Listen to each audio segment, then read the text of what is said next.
8 lauk. Ui, 8 lauk Banyak betul ni. Berapa ringgit ni kak? RM400 je kalau boleh dapat. RM400 banyak macam ni. Assalamualaikum kak. Ya? Apa benda ni kak? Oh, ni kita nak buat set biryani talam 8 lauk. 8 lauk Okey kak, nak try kak. Macam mana kak 8 lauk? Okey, mula-mula kita letak nasi. Ni nasi apa kak? Nasi biryani Nasi biryani. Oh, berapa skop ni kak? 9 skop. Oh, 9 skop. Okey. Nasi ni cukup untuk 8 ke 10 orang makan. 8 ke 10 orang makan Tengok betul. macam mana.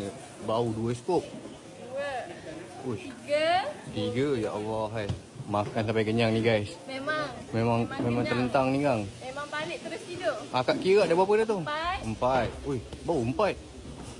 Ini macam ni berapa orang boleh makan ni kak? Berapa banyak ni? 10 orang boleh 10 orang boleh. Tapi kalau dia makan sikit tu 12 ke 13 orang pun Okey, boleh. ngam. Dah berapa dah tu? 6. 6. Ya Allah banyak ni.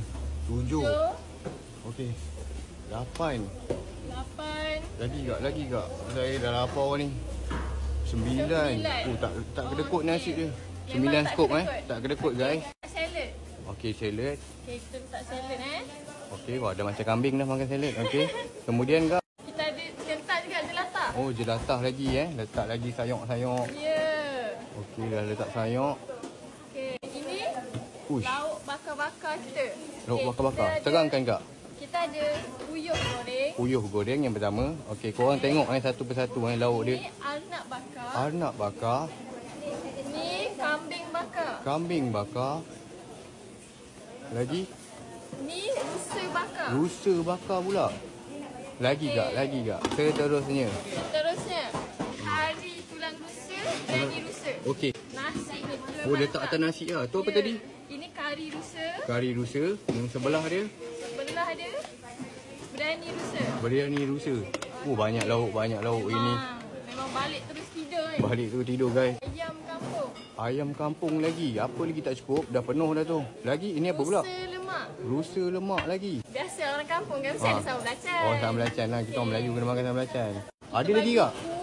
Kuah kari. Oh, kuah kari pula. Hiasan dia. Oh, letaklah hiasan. Yelah, mesti kena cantik. Mestilah kena dekor-dekor sikit nak makan. Letak sayur-sayur lagi kan. Ya. Oren tak letak oren? Saya nampak oren tu. Saya dah perasan oren lah. Okey. Kita bagi oren.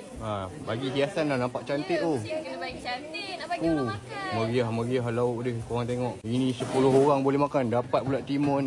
Dapat oren. Pelda Kedangsa, Hulu Selangor. Kalau nak datang sini, 15 minit je dah boleh tol